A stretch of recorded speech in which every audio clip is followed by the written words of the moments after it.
सुप्रभात विद्यार्थियों। कल हमने कविता पढ़ी बच्चे काम पर जा रहे हैं। आशा है आप सभी को अच्छी तरह से समझ में आ गई होगी। आज इससे संबंधित प्रश्न उत्तर पर चर्चा करते हैं। पहला प्रश्न है, कविता की पहली दो पंक्तियों को पढ़ने तथा विचार करने से आपके मन मस्तिष्क में जो चित्र उभरता है उसे लिखकर व्यक्त कीजिए। कविता की पहली दो पंक्तियां थी, कोहरे से ढकी सड़क पर बच्चे काम पर जा रहे हैं सुबह सुबह। इन्हें पढ़कर हमारे मन में चिंता और करुणा का भाव उमड़ता है।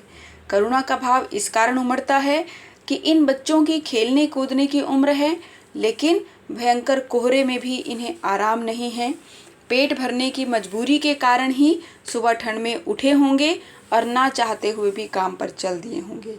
और चिंता इसलिए कि बच्चों की ये दुर्दशा कब समाप्त होगी, कब समाज में बाल मजदूरी, बाल श्रम खत्म हो पाएगा। परंतु कोई समाधान ना होने के कारण चिंता और भी गहरी हो जाती है। कवि का मानना है कि बच्चों के काम पर जाने की भयानक बात को विवरण की तरह न लिखकर सवाल के रूप में पूछा जाना चाहिए कि बच्चे काम पर क्यों जा रहे हैं।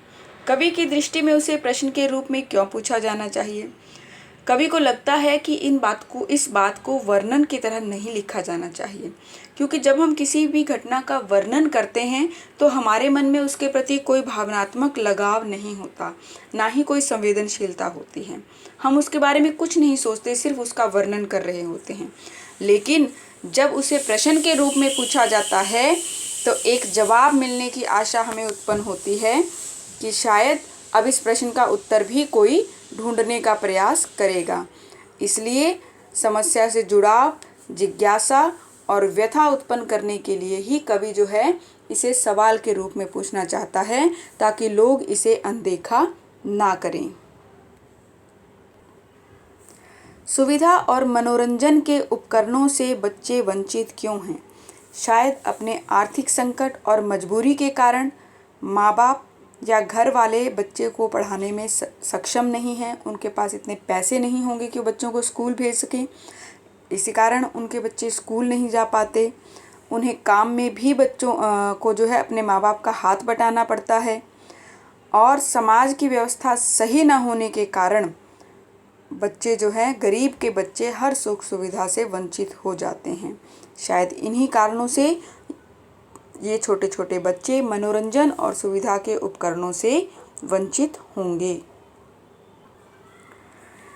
दिन प्रतिदिन के जीवन में हर कोई बच्चों को काम पर जाते देख रहा है, फिर भी किसी को कुछ अटपटा नहीं लगता। इस उदासीनता के क्या कारण होंगे?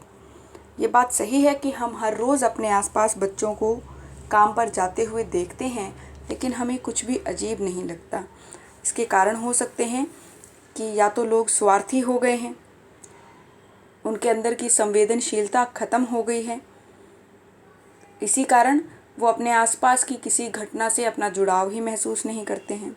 भ्रष्टाचार फैल रहा है तो लोग कम पैसों में, क्योंकि छोटे बच्चे जो दिहाड़ी मजदूरी या करते हैं वो उनको कम पैसों में मिल जाते हैं, तो इस कारण भी लोग इसकी तरफ ध्यान नहीं देते होंगे। कभी कभी लोगों में जागरूकता का अभाव भी इसका कारण बनता है, क्योंकि लोगों को पता ही नहीं होता कि 14 साल तक के बच्चों को काम पर रखना अपराध है और ये उम्र उनकी शिक्षा पाने की है। उन बच्चों को भी, उनके माता पिता को भी नहीं पता होता कि इन बच्चों के लिए निःशुल्क शिक्षा का प्रावधान किया गया है।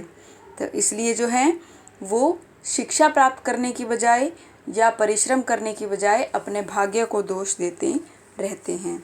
तो हमारी उदासीनता के कारण हो सकते हैं कि हम स्वार्थी हो गए हैं, संवेदनहीन हो गए हैं, भ्रष्टाचार हो सकता है और जागरूकता। ये 4 पॉइंट हैं।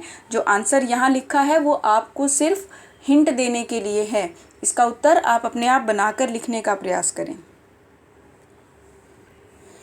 5वें प्रश्न में पूछा गया, आपने अपने शहर में बच्चों को कब कब और कहाँ कहाँ काम करते हुए देखा है? चाय की दुकान पर, होटल पर, घरों में, दफ्तरों में, हर मौसम में जो है बच्चे हमारे आसपास काम करते रहते हैं। बच्चों का काम पर जाना धरती के एक बड़े हादसे के समान क्यों है? हमारे आने वाली पीढ़ियाँ ये बच्चे ही हमारे देश और समाज का भविष्य हैं। यदि बच्चे अनपढ़ रहेंगे, निरक्षर रहेंगे, तो फिर देश का भविष्य भी अंधकारपूर्ण होगा। देश को तरक्की पर राह पर ले जाने वाली पीढ़ियां ही अगर शिक्षित नहीं हैं, तो देश में अपराधियों की संख्या बढ़ती जाएगी। क्योंकि जब छोटे छोटे बच्चे काम करते हैं तो उनका शोषण किया जाता है, उनको कम पैसे दिए जाते हैं, उनके मालिक उनके साथ मारपीट करते हैं। जब उनका काम करने का मन नहीं होता है तो उनको ज़बरदस्ती काम करवाया जाता है। तो उनकी एक मनोवृत्ति बन जाती है, उनकी साइकोलॉजी बन जाती है कि ज़ोर ज़बरदस्ती से कोई भी काम करवाया जा सकता है। अनपढ़ रह जाते हैं, सही गलत की पहचान उन्हें नहीं हो पाती और ऐसे बच्चे बड़े होकर अपराधी बन जाते हैं। और इसीलिए बच्चों का काम पर जाना एक बड़े हादसे के समान है। आपके विचार से बच्चों को काम पर क्यों नहीं भेजा जाना चाहिए और उन्हें क्या करने के मौके मिलने चाहिए? बच्चे आने वाली पीढ़ियां जो है वो देश का भविष्य है। वो कच्चे घड़े के समान होते हैं, जिस दिशा में उन्हें ढाल दिया जाए वैसे ही बन जाते हैं। अगर बच्चे निरक्षर होंगे तो गलत रास्ता चुन लेंगे, तरह तरह के अपराध में संलिप्त हो जाते हैं। इसलिए मेरे विचार से बच्चों को काम पर नहीं भेजना चाहिए, उनको शिक्षा के अधिकार से वंचित नहीं करना चाहिए। तो फिर उन बच्चों का क्या होना चाहिए? उनको शिक्षा मिलनी चाहिए, उनको आनंदित वातावरण, खेल कूद का वातावरण उनको दिया जाना चाहिए, खेलने कूदने के, पढ़ने लिखने के पूरे अवसर उनको मिलने चाहिए। क्योंकि आज के बच्चे जितना सशक्त होंगे, कल हमारा देश भी उतना ही सशक्त होगा। तो विद्यार्थियों, इसके साथ ही आपका अभ्यास कार्य पूर्ण होता है। आप अपनी फेयर कॉपी में सारे प्रश्न उत्तर लिखेंगे और इन्हें याद करेंगे। धन्यवाद।